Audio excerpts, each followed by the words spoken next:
mõte oli rääkida fotograafiast natuke rohkem nagu mingi tunnetuslikust vaatepunktist. Et see on see, mille peale ma ise kõige rohkem mõtlen. Ja nii loojana oma vahendit vaadates kui ka lihtsalt kultuurihuvilise inimesena mingit kultuurivaldkonda uurides. Et foto on hästi huvitav peajalgne loom, et ta on hästi palju erinevaid nägusid, erinevaid tegusid, erinevaid funktsioone. Ja tundub, et ta on selline mingi ebamäärane mass, mida ühelt poolt vaadates tundub hoopis teine olevus olevat kui teiselt poolt vaadates. Ja seda saab toredalt tükikesteks võtta ja mingi kontseptsiooni järgi vaatama hakata. Seda võikski pigem täna teha. Niisiis aeglasest fotograafiast. Inglise keeles kutsutakse seda asja slow photography, aga ma ei pea siin silmas, inglise keeles kutsutakse mitut asja slow photography.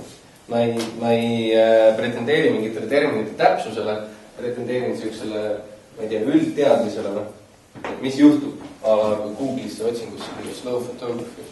Tuleb aeglane fotograafia selles mõttes, et säriaeg on pole pikk, ehk siis on sellised pikad välja venitatud tuled või pilte on hästi palju. Aeglane fotograafia selles mõttes, et su masin on lihtsalt nii suur plaatkaamera, et selle kasutamine on jõhkralt aeglane tegevus. Selle nimetatakse ka kohati aeglaseks fotograafiaks.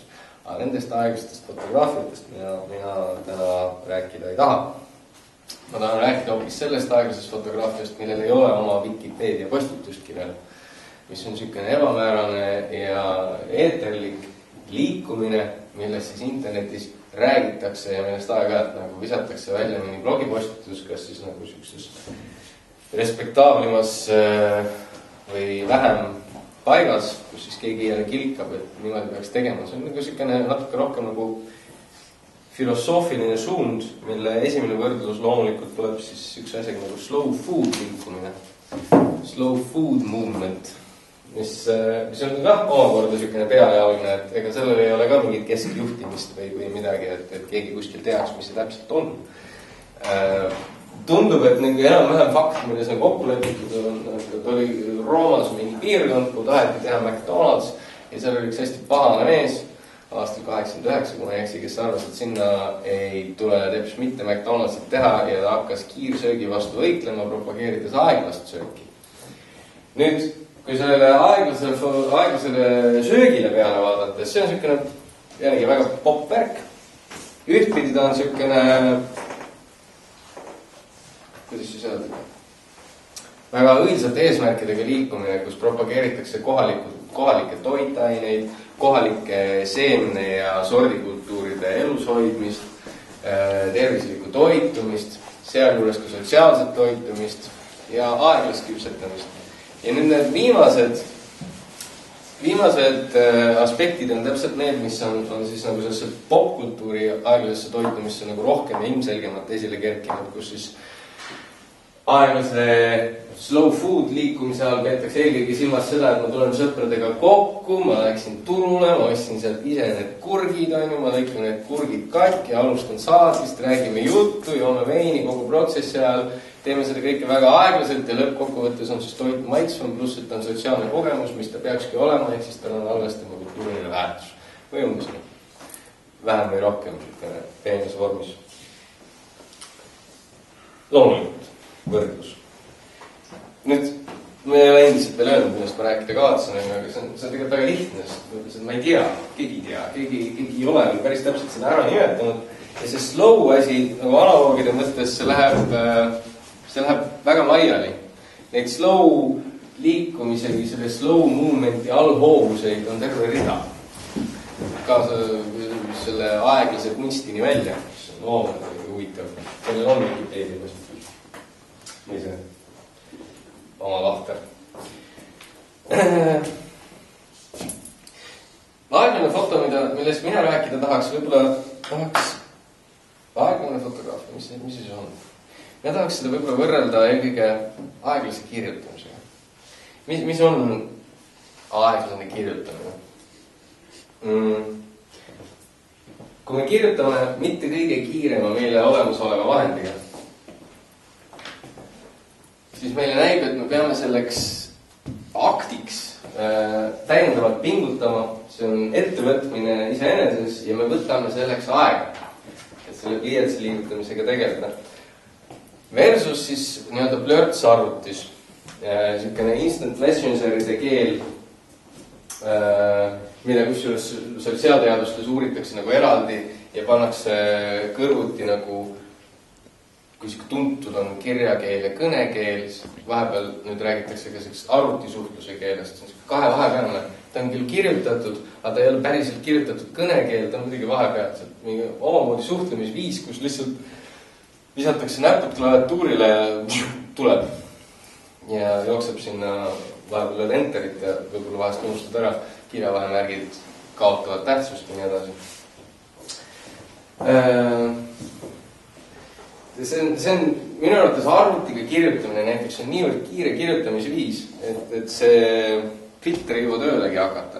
See, mis parimatel meist on aju ja suu vahel, et see filter millegipärast nagu näpud on kuidagi kaugemal või noh, see on kõigile nii kiiresti kirjutama, et sa nagu ei jõuagi mõelda. Nüüd korraks mõelda, et milline on filter nagu aju ja näiteks sule vahel, mille me peame kastma vahepeal tindipotti ja siis kirjutama. Ja siis kasvama jälle tindipotti ja siis kirjutama. Nii et küsimus ei olegi otseselt tegelikult selles vahendis, vaid küsimus on selles meetodi kiiruses.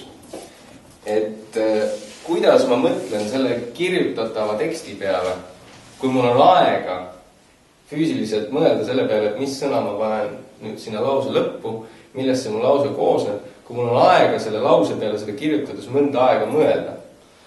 Sest ma ei koosta teda nii kiiresti, et ta nagu tekib, on kõik edasi.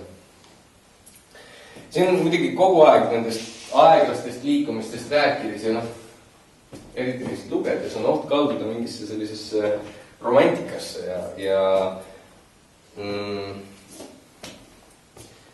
mingis mõttes ka nostalgiasse. Aga mina julgen mõelda, et sellisel juhul nostalgiasse asjade vastu, mis on alles ees. Sest me ei tea, kuhu need aeglased nii-öelda selle kiiruse kõrval toimuva voolumas kiirus on meie jaoks juba normaalne. Et kuhu need aeglased neid viia võivad või mis nad nagu näidata võivad mingi hetk. Leviks justkui mingi sõnastamatu usk, et aegluses on midagi. Mingi ilu tuleb esile, see on see romantiline pool nüüd, mis võib-olla paljudegi teist peas nagu mind kuulatus praegu läbi käes. Aga samas mõelge näiteks trükimasina kasutamise tähenduse peale popkultuuris. Kõik need filmid, kus trükimasin välja on, mis see trükimasina tehakse, kes sellega kirjutab, milline karakter see on, mida kirjutatakse ja mida selles loos, mille sees kirjutatakse, selle kirjutamise aktide nagu edasi antakse. Millist meeleolu, millist inimtüüpi see esitab. Fotograafiasse siia nagu otse paralleelise tõmmata pilt on palju kirju, kuid kaamera, tavaline väike kitsasfilmi kaamera on mõnes mõttes seda kohta täitmas. Kui me paneme filmi mingi tegelase, kes kasutab tavalist mingit 80-ndate kaamerat, siis sellel on mingi tähendus. Sellele karakterile tekib sellest kaamera kaasas kandmisest kohe mingi väärtus.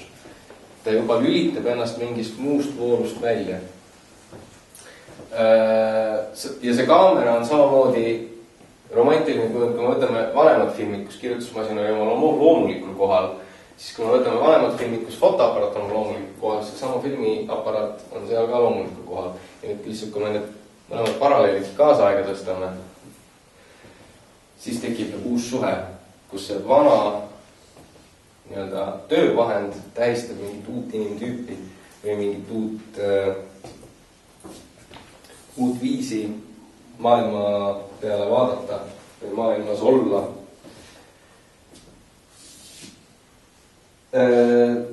Ma ise üks vahe reisisin ringi Hasselbladiga.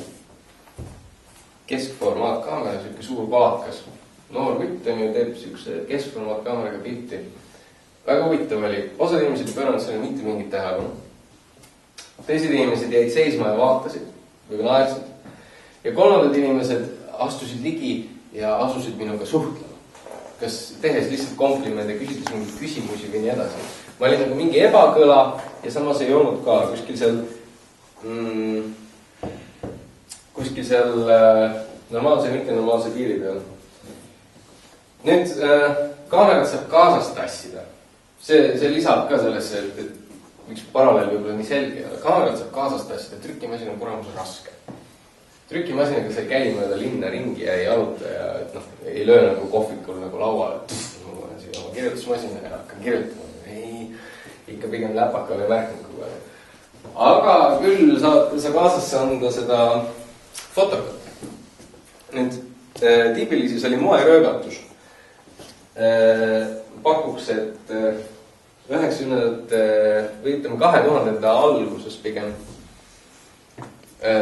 kui muutus erakordselt moekaks kanda tänaval kaasas, nüüd ärge nüüd kasutage seda sõna hipster nagu liiga kergekäeliselt, me räägime Gruusiast 2000 alguses, hipsterindus nagu, päris nii, short connection ei ole. Proto-hipsterid. Ja võib-olla praegu on need inimesed, neist on saanud võib-olla hipsterid sulle tõenäosusega, aga siis nad olid proto-hipsterid. Et muutus moeröögatuseks kanda kaasas fotokat. Ja see läks sinna maani, et lõpuks ei olnudki nagu üldse oluline, kas seal oli film sees, kas see töötas, või sinna maani välja, et tüdrukud kandsid kaasas nagu neid fotokakotte, neid karpe, neid nahast, on ju. Seal ei olnud fotokat ka sees, aga nad olid enam-vähem nagu moekad, aga samas nad said sinna panna oma ilusid väikseid asju ja kõik olid rõõmusad. Et kuidas mingi vahend, mis mõne puhul siiski töötas fotoaparaadina, millega nagu tehtigi pilti, liigub kultuuris ringi ja omandab erinevaid tähendusi.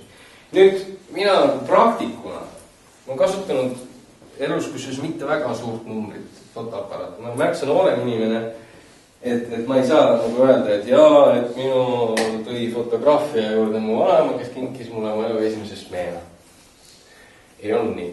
Ma ausalt öeldes ei mäletagi, mis selle esimese fotoka nimi oli, mille ma ema kapist võtsin, aga see ei olnud kaugeltki minu oma, selliselt oli see kapis. Kuskil on need pildid, mis ma selle esimese fotokaga tegin, aga see ei toonud mind fotograafia juurde, sellest ei saanud alguse minu pikk lugu fotograafias ja nii edasi. Ma ei tea üldse, kui pikk see lugu on. Aga ma kasutasin vahepeal paralleelselt 3 tüüpi kaamerat. Mul oli digipeegel, tavaline, mitte liiga fancy, mitte täiskaadet digipeegel. Siis mul oli keskformaatkaamera, ka Hasselbladi tüüpi, millised ma leidsin üsna ammu ja millised kasutamine mulle väga meeldima hakkas. Ja ma alguses üldse ei saanud aru, miks. Ja siis päris siia fotoosakonda tulles sain ma oma seniidi asemele vähe pisikese Nikoni. Ja mingi vahe ma kasutasin kõiki neid 3 paralleelselt, rohkem vahepeal üht ja siis jälle teist ja siis jälle 3. ja loomulikult tööd, ma üritasin selle digikaga teha ja mingeid kooli asju ja mingeid oma asju tegin siis kohati selle ühega või teisega ja vahepeal käisin selle Hasselbladiga reisimas ja siis ma nagu enne kui ma hakkasin nagu mõtlema, et mis tegelikult nendega toimub, juhtus sihukene lugu, et ma kinkisin selle väikese Nikoni ära. Pisikese Nikoni kinkisin ära, mõtlesin, et ma kogu aeg pildistan selle Hasselbladiga nagunii ja kitsas film, kui juba filmi peale teha, ma teen siis keskformaat filmi peale ja digikas on mul ka ja kinkisin ära. No oli siuke olukord ka, et tahtsin ära kinkida, see ma ei anna ära.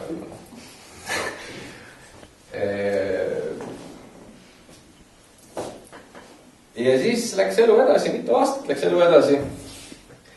Ja ma hakkasin mõtlema, midagi on puudu. Esiteks, see digikas hakkas ajale jalgule jääma. See oli ilmselge. Mis on puudu, on uuem ja parem digikas, millega ma suudaksin osutada konkurentsivõimelist teost. Kuid selle digika saamise eufooria oli mul ammu juba üle läinud kuhugi reisile, mul ei tulnud siuke rumal mõte pähegi, et see digikas kuhugi kaasa võtta. Paar korda katsetasin, et olid õudsed kogemused. Tulin tagasi, mul oli gigade viisi pilte, millega meil võtti midagi teha. Nendest kahtlemata olid paar tükki head, aga need on seal kuskil gigade seas, sest nad on siiamaani seal, olgu rahus. Ja siis selle Hasselblad, kurat, on raske, omsalt. Ja ta on aeglane, ta on väga aeglane, selles mõttes, et ma näen midagi ägedat, 2 minutit läheb vähemalt, et saada üks kaabel. Nullist pildini.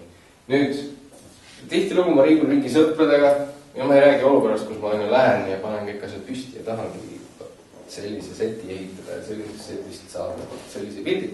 Ma räägin olukorrast, kus mul on kaamera kaasas ja ma tegelen sellega, mida mulle meeldib nimetada kontseptuaaldokumentalismiks. ehk siis ma vaatan enda või ennast ümbritsevate inimeste elu suhteliselt paralleelis ja samal ajal olles ise seal osaline, siis see Hasselblad ajas kõigil juhed kokku. Selles mõttes, et kui sa oled kuskil sõpradega koos ja ütled, et oot, nüüd ma teen natukene aega pilti, siis lõpuks sa ei meeldi enam väga oma sõpradele. Või noh, nad lepivad sellega mingil määral, aga teistpidi sa kogu aeg rikud selle oma nii-öelda sekkumisega, rikud seda rütmi, mida sa tegelikult ju jäädustada tahaksid. Mis siis teha? Ja istusin ja alustasin projektiga, mille tõttu ma hakkasin läbi käima oma vanu negatiive ja sorteerima kogu oma analoogarhiivi, et sealt üles leida teatavat tüüpi pildid. Ja seetõttu ma nägin äkki esimest korda üldse tegelikult sellises pikas perspektiivis kõiki, mis ma olen nende erinevate kaameratega pildistanud, erinevate digi. Ja ma taipasin, et need kaamerad on mõjutanud mind ka väga tugevalt esteetiliselt. Ja nii kui ma seda taipasin, see muutus ilmselgeks ja otse loomulikult. Kui ma pildistasin Hasselbladiga, siis ma olin kunagi välja arvutanud, palju see üks kaader maksab, kaua see aega võtab, mis see skännimine kõik seal pärast tähendab, mis ma pean tegema, et seda pilti lasta kas professionaalselt skännida või professionaalses laboris ilmutada. Ühesõnaga, enne kui ma pildistasin, ma hakkasin mõtlema. Plus see kaamera ei ole aeglane, sa ei saa seda niimoodi vöölt haarata ja pildistada. Kui tähendab, see kaamera on aeglane, sa ei saa seda vöölt haarata ja pildistada. Siis sunnib sind rahulikuks. Sunnib sind mõtlema selle peale, mida sa pildistad, miks sa pildistad ja kas sa ikka peaksid seda asja pildistama. Vähe sellest, sul ei ole enam kiiret kuhugi. Kui sul on niisugune olukord, kus sa saad mugavalt pildistada, siis seal olukorras sul ei ole enam kiire. Sa võid seda asja sättida, sa võid selle peale mõelda rohkem või vähem. Ta on alati naljakas ka, sest ta keerab selle teistpidi, peegelpildis.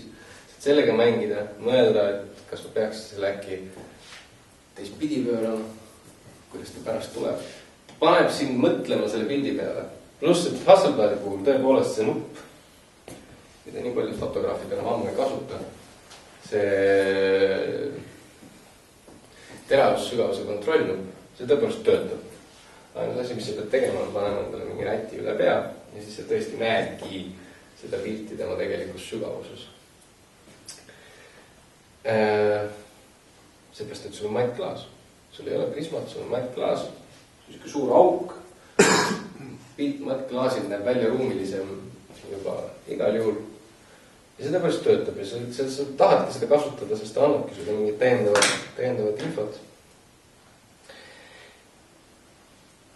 Mulle meeldis see, aga ma vajasin midagi kiiremat. Midagi, millega ma saaksin rohkem tegeleda sellega, mis mind sellel hetkel huvitas, aga samas mitte nii kiiret ja mitte nii ehmatavat ja mitte nii kohmakalt kui see digitaalne kaamera.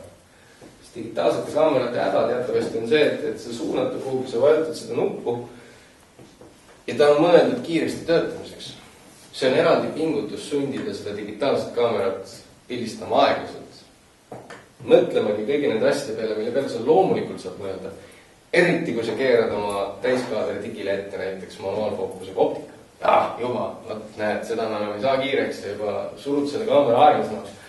Aga näiteks sundida ennast sulgema see funktsioon, et pärast pildi tegemist näitaks ta sulle kohe pilti. See on midagi, milleni mina ei ole jõudnud. Ma ei suuda seda kinni panna.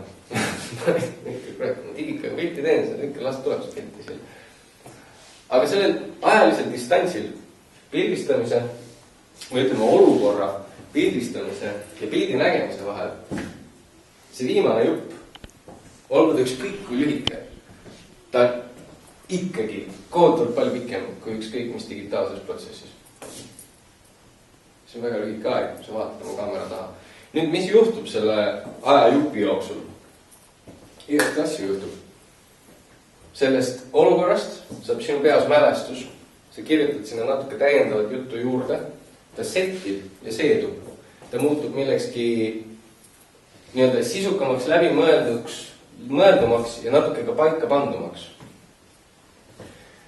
Nii et kui sa seda pilti lõpuks vaatad, siis sul on juba niisugune, ütleme, kvaliteedifilter on tõsisem, mis sellele ühele kaadrile rakendub. Nüüd, analog loomeprotsessi üks ilus aegluse eelised on veel see, et see pilt tuleb sinu juurde tagasi. Kui sa teda just meelega ära ei unusta, siis ta tuleb sinu juurde tagasi, eriti kui sa ei tööta enam selles meediumis, aga sa teed selles meediumis midagi muud, mis väärtustab, mis leiab midagi sellest ajast, siis pildistad, siis see film saab lõpuks täis. Selle filmi peal on võib-olla mitu erinevat teemat. Kõikidele teemadele on omakorda enda sees ajaline distants. Sa paned selle filmi lauasahtlisse. Sul ei ole mõtet nagu hakata pingutama ühe filmi ilmutamisega ja sa ootad, kui neid tuleb paar-kolm tükki. See võib võtta vähem või rohkem aega. Ja siis sul on need paar filmi.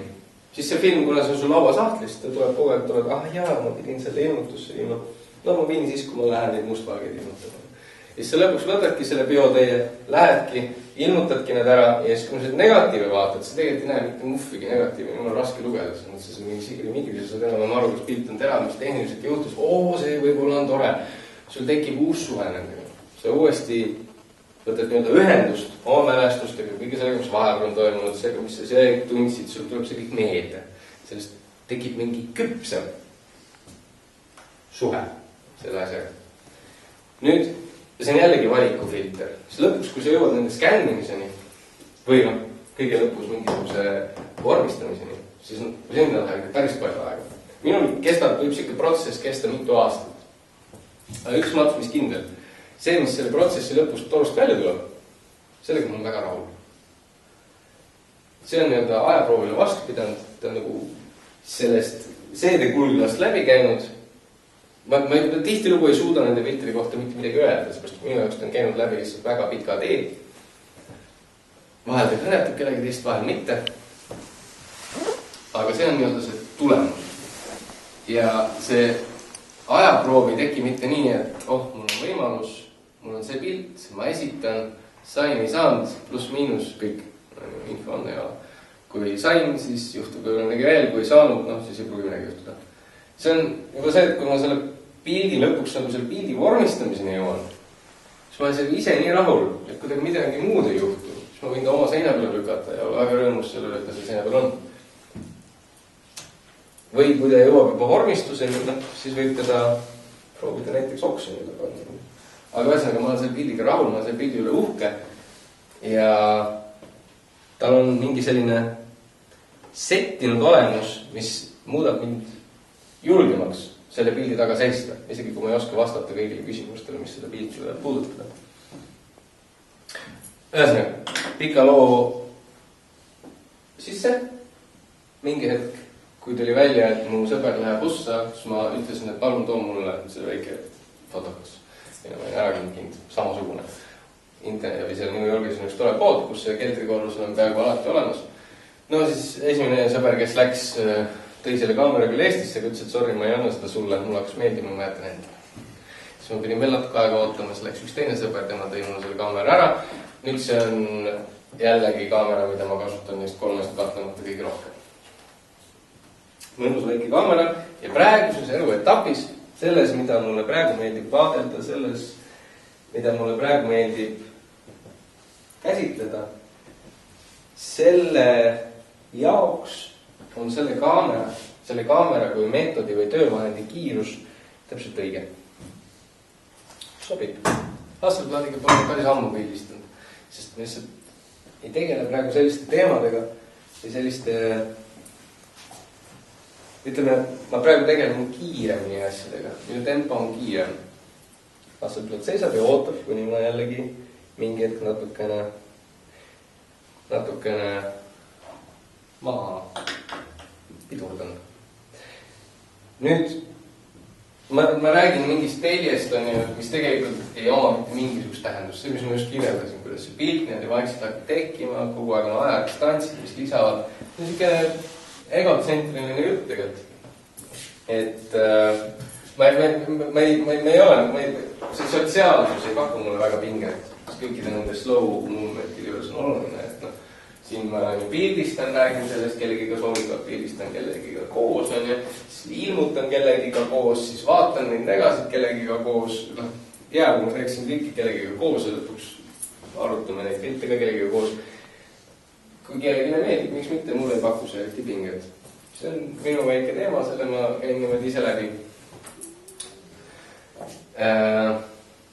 Ja see rida juba ise on täiesti kontekstiväline. Tal puuduvad mingid tunnused, millega teda ühendada mingisse mõistlikku nagu fotojuttu. Ma otseselt ei rääkinud kunstist või sellest, kuidas ma pilti loon. Kõige rohkem võib-olla sellest. Ma ei rääkinud sellest, kuidas teha häid pilte või kust tuleb piltide väärtus publiku jaoks, millest ma rääkisin, või põhimõtteliselt see, kust tuleb väärtus minu jaoks. Ega millestki muust sellisest. Ometi on sellised sõnad nagu nähtavus ja voog tänapäevases nagu pildi tootmises kohutavalt olulised. Selle kõige lihtsam selline robustne mudel on Facebooki voog. Aga seda voogu sa võid sealt Facebookist välja võtta ja mõelda selle peale, et kuidas üldse nagu fotograafina pildil püsida laiemas ühiskondlikus mõttes. Sa lood mingi pildi, sa viskad selle üles, mingid inimesed pööravad sellele tähelepanu, Facebookis siis laigivad või kommenteerivad, nad pööravad sellele tähelepanu ja siis see pilt nagu ketrab seal seda rohkem. Kui rohkem inimesi on seda laikinud ja see on neile meeldinud ja siis sa viskad üles ja oma järgmise pildi, siis tuleb need inimesed ja võib-olla natuke rohkem. Natuke lumepalli efekt. Aga nüüd, et seal nagu tipus püsida, seal tulevad igasugused psühholoogilised küljed ka mängu, mis Facebook meis tekitab ja kuidas Facebook paneb meid endasse ja enda väärtusesse suhtuma ja kas ta muudab meid rõõmsamaks või mitte ja nii edasi. Huvitavad uurimused. Ja näiteks, kui mina panen oma ühe pildi internetis, on selle protsessi läbi käinud, tuleb välja, okei, ta ei ole veel paberil, aga ta on põhimõtteliselt see asi, mida ma olen valmis nagu näitama. Ma panen selle siis interneti, sul midagi ei juhtu. 5 laiki.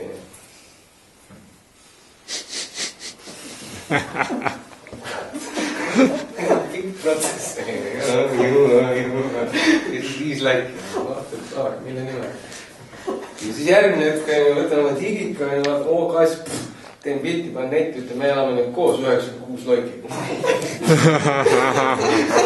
Tekib teatav kiusatus nagu, kas nüüd just seda oma kassi pildistada, aga võib-olla näed, see nagu meeldib. Ja sa avastad ennast mingi hetk nagu pahaaimavalt analüüsimast, et oot, mis sellel pildil on, mida sellel pildil ei ole. Sealt õnneks ei ole kaugemale läinud, sest sealt saame edasi on see, et sa üritad toota seda pilti kogu aeg uuesti midagi. Otsid neid omadusi, mis toovad sulle seda tähelepanu, mis hoiavad sind selles voos. Ja kus kaudu sa siis pidevalt taastoodad ennast ja oled pildil. See teatud mõttes on märksa praktilisem, kaugelt praktilisem strateegia kui see, mis ma siia joonistasin. Loomulikult see hoiab sind elus, toob leiva lauale. Eriti mõistlik asi, millega tegeleda. Eriti midagi halba, on nii mõistlik. Nüüd, kui me nüüd lähme nüüd selle asja juurde jälle tagasi, et okei, see pildi püsimine, see selleks. Sellel paberil või sellel üksikul või sellel voovälisel on üks omadus veel. Väga oluline omadus. Neid on võimalik leida. Kujutage ette, et teil on mingi äge pilt ühelt puhkuse reisilt arvutis. See asi, isegi kui mina seda niimoodi kasutan, seda pikka rida, see töötab paljude inimeste puhul. Me vaatame mõnda oma pilti tükk aega hiljem ja kõigil on see kogemus olemas. Ja meie tähendusvälisele pildi ümber on nii palju muutunud, et meie suhe selle pildiga, mis meile kunagi võiks tunduda täiesti tühine, võib olla muutunud väga tähtsaks, meie jaoks väga oluliseks ja nii kui me selle pildi, seda uuesti näeme, me tahame seda endale hoida. Me tahame seda ligi hoida, sest ta on muutunud vahepeal tähenduslikuks. Lapsepõlvepildid, minu jaoks näiteks ema nooruspõlvepildid mingi hetk. Igasugused asjad. Nüüd, analoogseid pilte, paberipilte on võimalik leida. Sa lähed kuhugi, koristad mingit kohta, teed mingi sahtli lahti ja seal on foto. Aga millal te leiate midagi oma kõvaketta nende sadade gigade seast? Millal te avate näiteks juhuslikult selle kausta, kus on 2200 Tenerife pilte ja siis tõmmates nagu hiirega juhuslikult 2200 Tenerife pilti rullima ja jääb teile silma see üks thumbnail, see on väga väike. aga teil on kahtlane tunne, et võib-olla ma tahan selle suuremaks teha. Ja siis te teete selle suuremaks. Ja seal oma arvuti kaagitast lehitsedes mingi erakordne jõud sunnib teid mitte seda nüüd jätma, et jah, oli äge. Ja vaatame järgmist, äkki järgmine oli parem. Vaid miski imeline vägi sunnib teid võtma selle faili, panema seda oma mälupulgale, minema sellega fotopointi, pistma selle sinna asinasse ja ütlema, et kuulge, palun kriitige see mulle välja. See on väga väike tõenäosus. See on väga väike tõenäosus. Nii et analoogpilte saab leida. Leiad ja tal on teistsugune väärtus.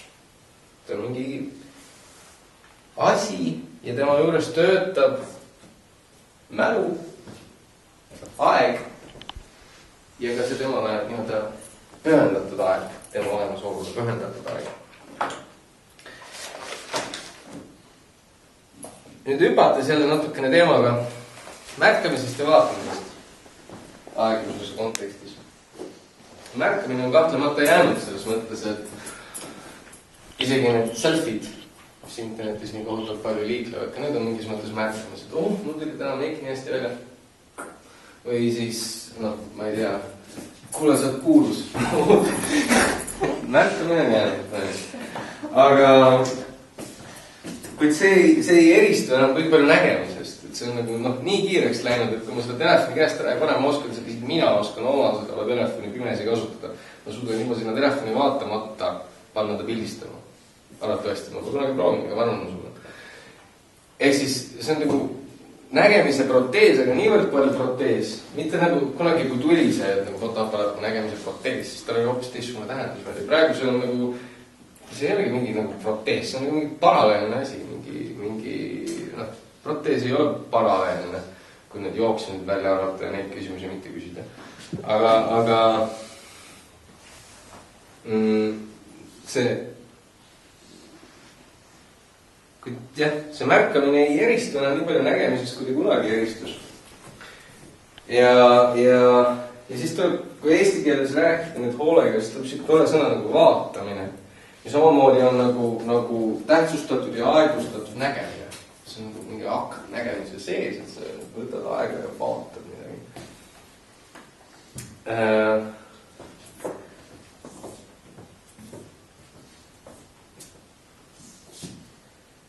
Aga fotograafia sees nagu see aeglane tegevus, see vaatamine, mis kunagi oli selle aparaatuse kui proteesi ja fotograafia nagu selline igiomane osa, seda nagu fotograafias kui sellises enam ei ole. See on pigem nagu nägemisest kiiruse peale märkamist ja välja noppimine pigem kui vaatamine. Võiks muidugi öelda, et kunstnikud endiselt 3 punkti. Ja osaliselt aga nüüd kui vaadata seda nagu maailma ja selle maailma kiirust on kunstnikke, siis tahaks ikkagi küsida, et kuhu maani ka nemad, et kas oma idee, oma kontseptsiooni esimese väljenduseni või nad suudavad tuua või parimani. Ikka kuidagi mingi romantiline toon jookseb taastas. Et aeglane, see tähendab teistmoodi, kvaliteetselt, ilusti, mingi, see on mingi hobi jutt, sest on mingi kasu, et mingi ajatapulõhn hiilib ligi. Kuid võikaks uuesti selle kirjutamise peale korra. Meil on veelgipärast arvatavasti lihtsam leppida sellega, et kui ma ütlen, et see on teistmoodi kvaliteet, kui kirjutame aeglasemalt, kui mõtleme.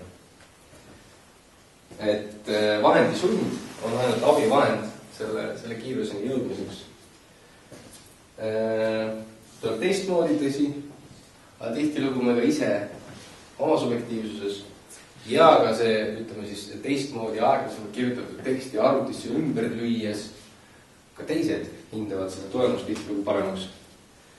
Jällegi, teksti võrdlused on lihtsam teha, sest fotomaailm on keerulisem. Selles mõttes, et oma tekstide Twitter. Ma ei tea Twitterist mitte midagi. Praegu ma peaksin õigluse poolest tooma paralleeli Twitteriga. Twitterist tean väga vähe. Aga muu sükene voos püsimine on sulle teab nagu visuaalne info. Aga tuleb teistmoodi, tuleb tihti parem. Kui tuleb pildistab aeglasemalt, siis see tundub kuidagi, et see läheb hobi või edevuse alla või ajatapuna kirja, sest sellel real ei ole selliseid praktilisi väljundeid. Isegi like ei pruugi tulla, võib-olla ei pruugi. Ei jõua ka neid tihti toota, et sa suudaksid ühte auku nagu neid pilte. Võib-olla sul tekikski mingi siukene ringkond, kes sinu Facebooki tempoga üks kord 2 nädala jooksul võib-olla kunagi ära harjuks, aga no sa ise ka nagu kuidagi ei ela päriselt selles tempos, et üks kord 2 nädala jooksul ma teen siia ühe pinhooli näiteks. Ei tule välja. Siis see kuidagi see protsess on aeglasem, selle protsessi tulemus on aeglasem ja selle protsessi nagu tulemus hakkaks kah juba nagu selles maailmas oma kohta kaotama. Et see sama asi, kõik on veebikalerid. Et see on foto, et saada pilt, saada galerisse. Aga see ei ole, see ei käi päris nii. Fail ei ole pilt. Foto on nagu ebamäälasem, fail ei ole pilt. Selles mõttes, et see, mis ekraani pealt paistab mulle, sulle või vaatajale, see ei ole päris see, mis on, see on iigel suur. Nagu väiksemalt oleks vaja. Aga selle pildi fail, mis ekraani pealt paistab, ei ole päris see tunne, mis mul on siin selle pildi kõrval seistus. Esiteks, on kuskil arvatud, et mingisugune ekraan mul kodus ei ole. Ütleme, et see pilt on netis. Jäpaka ekraanid, ma näen mida siis. See ei ole sama tunne, mis seistes on selle pildi kõrval. Ometi just need pildid hakkavad nagu selles kiires maailmas oma kohta või oma rolli kaotama. Nad nagu ei pääse esile, seepärast, et nad nagu ei taha alluda sellele tõlkele, et kobida sinna internetti. Ma siia vahepeal kirjutanud küsimusele, miks? Ma just rääkisin sellest kogemata. No, ühesõnaga, äkki, ma mõtlen, et äkki võida see, kes on surres näinud kvantitatiivselt rohkem pilte. Suri koodil teatud, et ma olen näinud 2 362 518 pilti ja umbes 15% neist like'inud. Kui ma mõtlen, et jaa, ma olen ka kindlasti kohutanud palju pilte näinud, üldiselt ma üldse ei väldi nende vaatamist võimalikult vähe. Aga kui ma mõtlen piltide peale, mis käivad ja kummitavad mind elus aina, siis mul tulevad meelde üks 3 portreed. 2, mis on kogu mu lapsepõlve ja ka praegu ripuvad mu ema kodus. Ja 1, mis rippus vanatädi juures maal. See on pilt, mis kujutab põhimõtteliselt selle vanatädi sugulast, mida elu edasi, seda rohkem aegade jooksul olen ma sellest sugulasest kuulnud. Ja see pilt minu jaoks, ma ei ole teda kunagi rääginud. See naine suri enne, kui mina sündisin. See pilt on minu jaoks tema etalon. Selle pildi juures ma alati olin, kui temast räägiti. See on tema etalon. Kui keegi temast räägib mingis muus kontekstis, kuskil muus kohas, siis pilt, mis mul temast ette tuleb, on see pilt. Ja need lood, mis ma lapsepõlves sellele pildile juurde mõtlesin. Lapsepõlves on kuidagi, mina vähemalt mõtlesin väga visuaalselt. Mõnda juttu, mis mulle lapsepõlves räägitud, ma mäletan nagu filmina, mille ma ise välja mõtlesin nagu paralleelis sellele asjale. See pilt on nagu etalon. Minu vanaema ja vanaonu ja teine vanaonu olid meil kodus üks suure ovaalses raamis 30-ndatel tehtud portreena. Praeguseks nad on kõik surnud. Minu lood olen ma ise talletanud sinna pildi sisse, kodus diivanil olles ja seda pilti vaadates. Ja mina ja mu ema, üks pilt, portree on seina peal, väga siuksed, ma ei tea, 80-ndate, 90-ndate algus, väga naljakas esteetika. Aga ma olen lapsest peale vaadanud ennast ja tundnud, kuidas see mina, kes ma seal olen, jääb kord kaugemaks. Ma olen näinud sellisel juhul 3 pilti. Ma olen piltidele väga õnnelik ja ma arvan, et ma võin üsna rõõmsalt surra, olles näinud 3 pilti. Ja ei midagi rohkemat.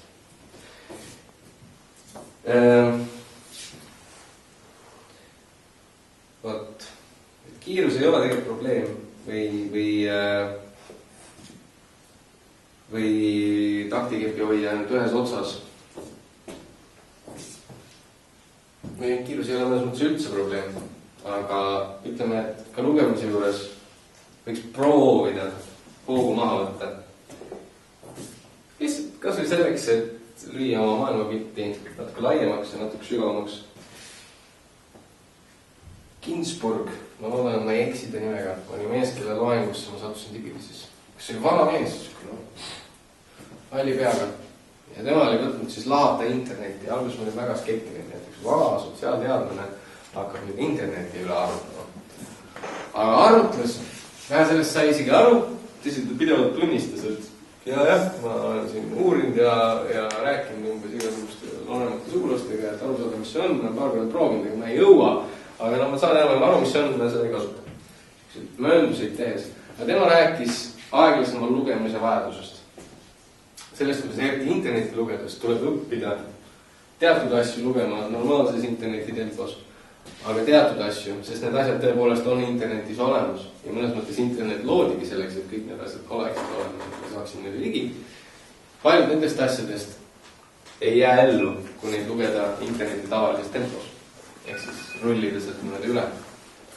Ja tema ütles, et tuleb harjutada või tuleks lausa õpetada inimestele aeglast lugemist või ütleme siis lugemise tempo valimist. Mina ütleks sama ka pildistamise kohta. Et kas siis lehitseda, lapata hästi palju või lugeda. Siiski tore vastandus, mida saab vähem või rohkem vägisi rakendada väga paljudele valdkondadele, väga paljudesse kohtadesse. Kas siis lehitseda või lugeda? No kas või selle sinnamaani välja, et kui ma lähen õhtul linna, kas ma lehitsin või loen? Lehitse ja ütleme ühest paarist teis, et hopp, sealt keegi helistas, ma vaatan, et seal on hopp, seal on hea pidu, hopp, seal hakkab varsti kontsert, hopp, lehitsed linna läbi. Samamoodi sa võib minna õhtul ja lugeda. Lähed, istud näiteks veini ja minesse maa, paned oma tooli sinna ja vaatad, mis juhtuma hakkab. Loed seda ühte kohta, loed seda ühte lugu, loed seda ühte õhtut. Et selle mõttega lõpetakski, et siis lugegem fotosid vaatamise osas ka. Peatugem, vaadakem, mõelgem. Laske neil natuke aega olla, laske neil ei taha öelda näidata, mis nüüd näidata on, ei, mitte seda. Andke endale võib-olla see võimalus. Tegelikult on mingi suhe luua piltidega. Osad neist on seda tõepoolest väärt. Aitäh!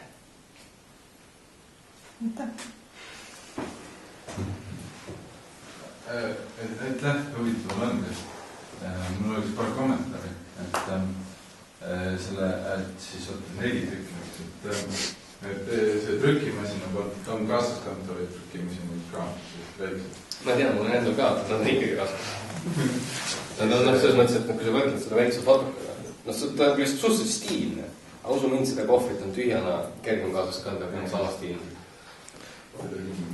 Ei no, kui sa vahingut loed, siis ta kandis kaasas oma. Ja käiski kohvikutes. Jah, see on kohvikutes ja kuhu iganes nagu kütiorgu ja sa lakkusid mööda, see on see Endspiilis, mida koos Kõibuga kirjutasid, kui nad seal mööda Võrumaad ringi lakuvad, siis ta rohistab kogu aeg oma trükimasinat kaasas. Lisaks fotoaparaadile. Neid peaks tõenäoliselt 2 lohistamast, muidu võib tasakaalust välja, et see käib 2 kohvriga. No mul on 2, et üks on juba raskem ja see on väga hea mõte, selles mõttes, et võiks ju proovida tegelikult seda nii-öelda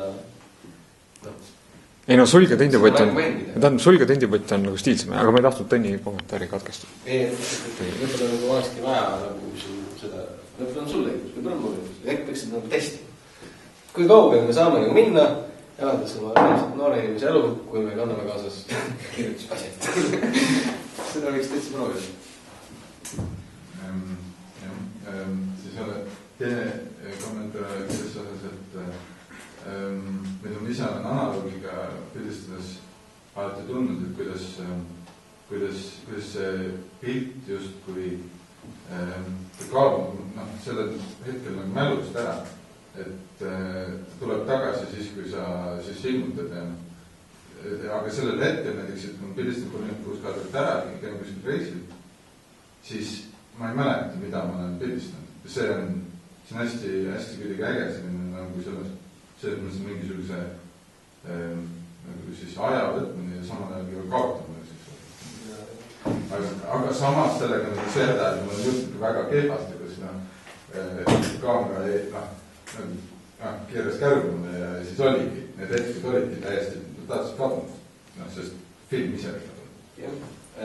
Omakorda kommentaari, 3 kommentaari, ma olen täiesti nõus. Minul ka nad nagu pigem tuhkuvad, sest nad on kuskil olemas. Teine kommentaar, mitte alati ja seda on võimalik harjutada ja seda on võimalik teadlikult nagu kasvatada endas, et sa jätadki meelde, mis sul seal on ja sa lähenedki sellele ühele filmiribale nagu loole. Näiteks mina tegin see suvi niimoodi. Ma reisin ringi, kasutasin üht tüüpi filmi, üht tüüpi kaamerat ja ma alati teadsin, mis mul kuskil rulli peal on, kus ma käinud olin, kus ma olin pilt teinud. Sest ma võtsin selle niimoodi ette. Nüüd 3 mõned pildid enda tehtutest, mis mul on kõige selgemini üldse meeles läbi aastate, on need pildid, mis on millegipärast perse läinud filmi peal. Nad ei ole välja tulnud, midagi on valesti läinud, midagi ma olen ise süüdi olnud ja mõned nendest kaadritest on lihtsalt nii selgelt mu silmes, sest ma ootasin neid, aga neid ei olnud. See oli selles tuleb meelde USA tänavafotograaf Gary Winogrand, kes pildistas nagu meeletult palju niimoodi, et läks tänavatest, ma ei tea, võib-olla see oli 20 filmi päevas või rohkem. Niimoodi, et nad viskas kõik need külmikusse täiesti suvaliselt, siis kui ta ilmutas neid, siis võib-olla tuli sul siis film, mille sa olid alles täna pildistanud, võib-olla oli miski, mis oli alles aasta tagasi. Miks mingid väga, ja siis ma kunagi ka praktiseerisin seda sõbraga, palju mingid täiesti võtad külmikast, kurat äge, vaatad mingid 1,5 aastat vana hetkel, mis nagu tuleb tagasi kuidagi. Täiesti nõus. Peale surmaid oli sadu ilmutanud. See on väga äge, mina seda mitte nii süstemaatiliselt aga ka teinud, see on väga tore. See on sama leidmise aspekti ja juhuslikkuse juhtimine natukene. Oleks kunagi võtnud isegi aastapilmi korraga ilmustada. On seda nii kärstituks?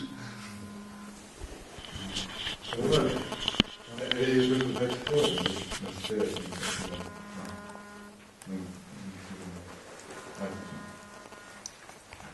Mul on tegelikult võetakse Ei. Mul oli pikem küsimus. Mul on vabadus olla mitte professionaalne fotograaf. Peaginnast üldse, ma ei ole fotograaf. Ja korrata küsimus, et mis pidi sa pildistad ja kellele sa seda teed. Mina olen juba õnnelik sellega, et ma nokin ka oma kitsast ja keskformaati ja ka ootan seda ühte pilti skännin pärast, ma ei tea, nokin sealt tolmu ja vaatan ja pelus 9 meetri ja nii edasi. Ja võib-olla saangi pärast on ainult 3 laiki, sellepärast et keegi teine sellest aru. See ongi väärtus, mis tekib ajaga sinust nagu enemus sinu jaoks. Aga ma pole päris täpselt aru saanud, kuidas fotograafid hakkama saavad. Sa pead kelle mingi teisele seda tegema. Siis kuidas sa ei saa niipidi aega mängu panna midagi. Sa ei loo seda protsessi seda teisele inimesele. Tere. Suurga ma oleks küsida mingi fotostuudione. Mis see kõige kaheks andama? Kas see on võimalik? Mingi asi, mis pidi fotostuudios algama kell 8. 8? Ta oskavad ainult inglise keelt. Kui keegi suudab aru saada, mida nad tahavad. Mingi vaadake on väga suurde stuudiosse. Aga mis see hakkab? Ivan rääkis.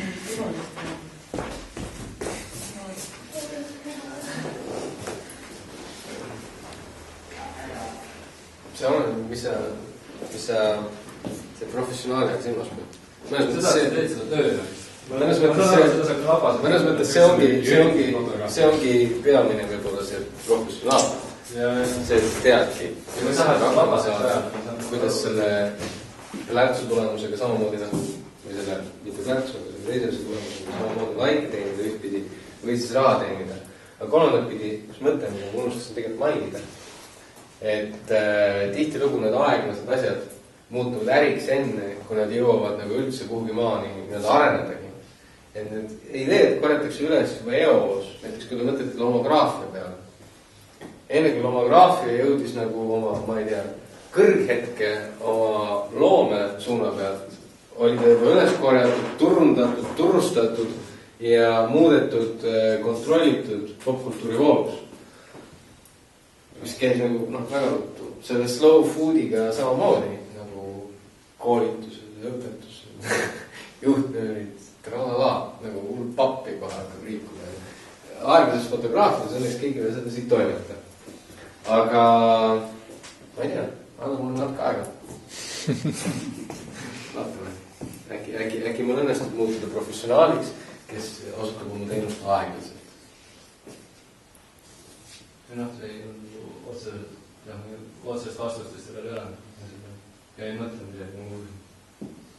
Ei, see on jah. Põnev. Mul on päris palju seda situatsiooni, kus ma vaatan oma mingit filmi. Hiljuti mõde ise kommenteeris, et määralt ma vaatan neid asju, et nagu ägedad pildid küll ja nii, aga need mõjuvad põhimõtteliselt ainult sulle või võib-olla nendele paarile inimesele kõrgeks jääb. Ma ei saa nagu aru ju, mind ei olnud seal.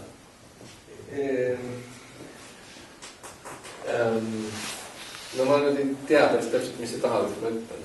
Mõttes, et see käib ka paljude inimeste piltide kohta, kes pildistavad digikaameraga. Et selle vahendi tempo muutub oluliseks siiski nagu mingist piirist edasi. Siis kui sa hakkad tegema midagi spetsiifilist. Nii kaua, kui sa nagu kuidas öelda, lihtsalt oma lõpuks pildistad.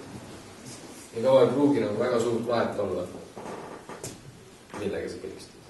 Nii kaua, kui sa hakkad tegelema millegiga, mis sellele konkreetse asja kiirusele või olemusele sobib.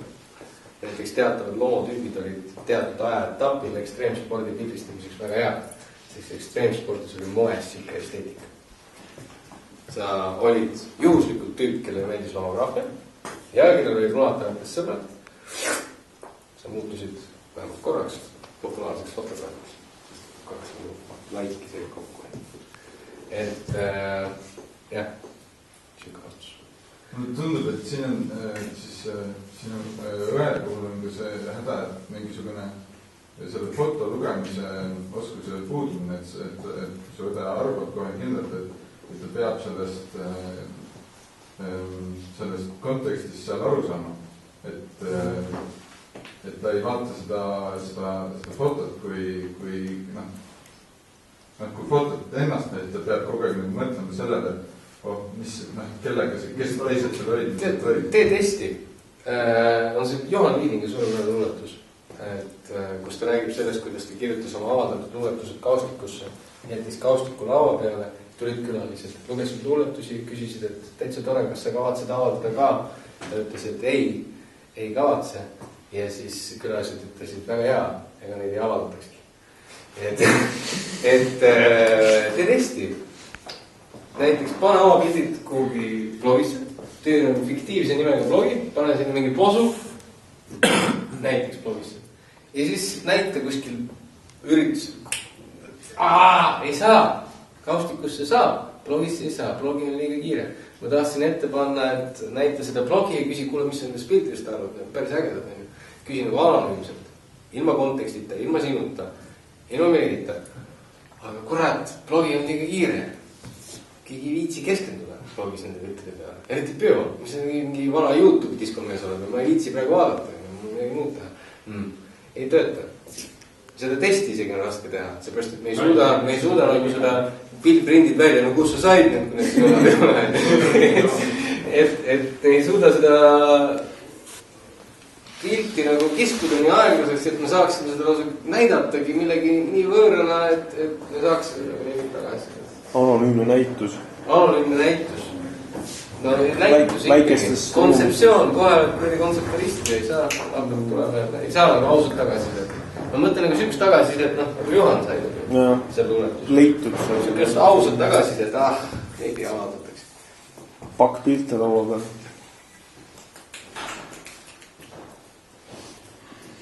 Saan te rohkem slideshow nagu kuskilt ekraanilt. Mina teen slideshow'd vaadata kõige kauem minut. Mitte kauem, õudsed asjad. Eriti siis, kui nad teevad mingid siuksed asjad. Ei, see on muidugi õudne. Aga igasugune slideshow, see on istuvad inimesed laua taga. kohutavalt tõe ja läbi foto vastu.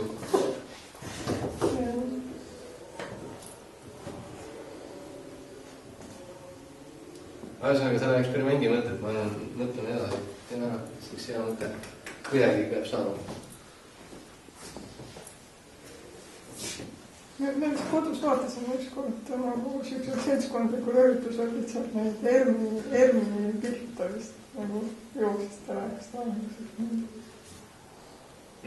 et saab küll. Või siis inimesed arvustasid võib-olla, mis nende ülemutika jõudi kunagi. See on üks formaat piltide vaatamise juures, mis on minu väga suur lemmik ja viimasel ajal töötanud slaid. Ja mitte lihtsalt slaid, vaid slaidi näitamine. See, et sul on masin. Mitte see siuke edev, nagu siin riiulis mingi aastaid seisis, äkki on siia maani vähemalt. On selline. Aga mitte siuke edev, et vajutad nuppu, siis kes vahepeal läheb segamini, vajatab 3 korra. Aga siuke normaalne, pisikene. Paned slaidi sisse, lükkad slaidi, lükkad. Siukse masinaga näitad jutustad lugu. Ma tegin näituse, see oligi viimane näitus, kvartiste inimestest oli niimoodi tehtud. Jutustus slaididest. Oli heli, mina, selle masinaga, raamat, tuba oli inimese täis, näitus kestis 25 minutit. Väga huvitav. Ja see on, mis kontekstis need pildid siis on. Nad ei ole enam slaidid, nad ei ole nagu päriselt näitusel. Väga tore selline piiriala. Üsna kiire näitus selles kontekstis. Ta oli nagu isegi, selles mõttes, et seal oli see jutt ka ju. See oli see jutt ka juures muidugi, ta oli nagu täiendavalt nagu kontekstualiseeritud.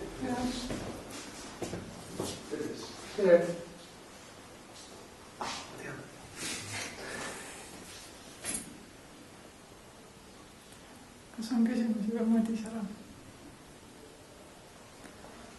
Mul oli üks kommentaar selle mittenägemise kohta. Selle pildi mittenägemise kohta. Kui ma ei tea, sa ütlesid, et sa ei suuda seda LCD-d välja lülitada, et sa pead seda nägema digikel. Et mul on endal ka nii, aga paralleel sa rääksid kirjutamisest ja pildist.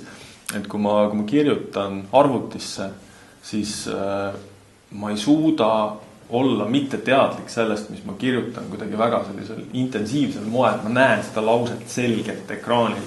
Kui ma kirjutan käsitsi, siis ta kaob sinna kuskile mu käekirja sisse ära, mul on väga halb käekiri, see aitab ka kaada.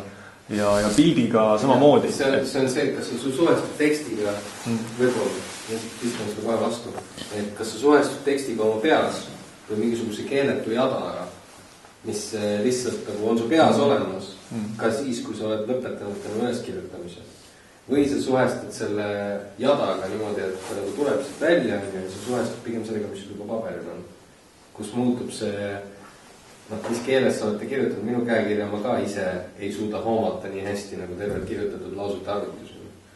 Aga minu jaoks see vahe ei ole nagu nii oluline, sest kui ma olen nagu see laus on siin, selle olulise hetke aja, see tempo sunnib mind keskenduma ja võimaldab mulle tegelikult selle siin komponeerimist, kui see on mingi puhta spetsiifika. See on niisugune jõnksu vahe. Just kui. Jah, see on huvitav, et see pildil võiks olla väärtus sellel, et ma näen seda preview'd seal taga, seda on see eelvaadet, et see annab mulle ju infot sellest, kuidas edasi töötada selle stseeniga, kui see on nagu seeria, aga samas mingil põhjusel ta jah vahel nagu hakkab nagu vastupidi vastu töötama. Et see on päris... Võjab kõige kinni. Jah. Ma ma tahtsin teile küsida, et sa käisid seal oksjoni näitusel ka, kas sul selle ajaperspektiivi nagu midagi, mingi foto tundus huvitav veel seal või? Ma ei vaadanud nagu fotosid. See on selles ajaperspektiivist lähtuvalt on seal hästi palju erinevat materjali. Kas sa üldse ise vaatad fotot nagu sellest? Kas sa mõtled seda? Või sa mõtled pigem oma tööprotsessis? Ei, ma mõtlen, kui ma vaatan fotot, siis ma mõtlen, kas mulle meeldib või meeldib. Ja siis, kui meeldib, siis ma mõtlen, miks. Ja kui mul on mingigi põhjus mõelda, ei meeldi, miks, siis ma mõtlen ka seda. Aga üldiselt ma ei paigu, see ei ole mingi süsteem, mida nagu kohe laatuks. See on mingi asi, mis tiksub ja on ja...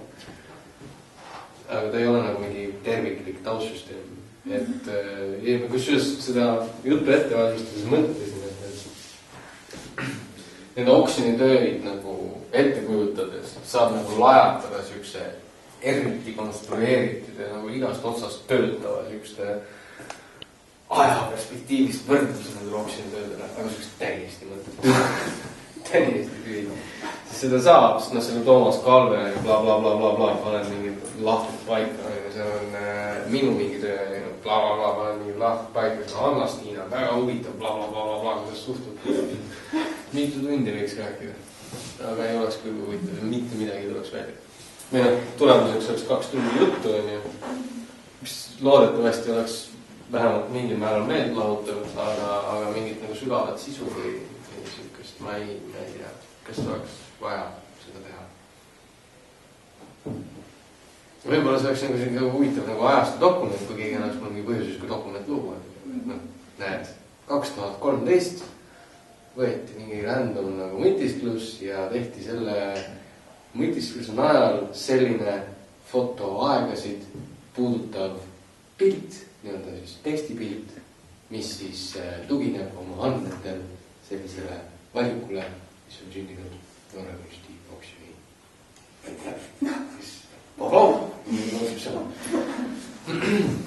Aga võin teha, aga läheb natuke aega ja küsin raha.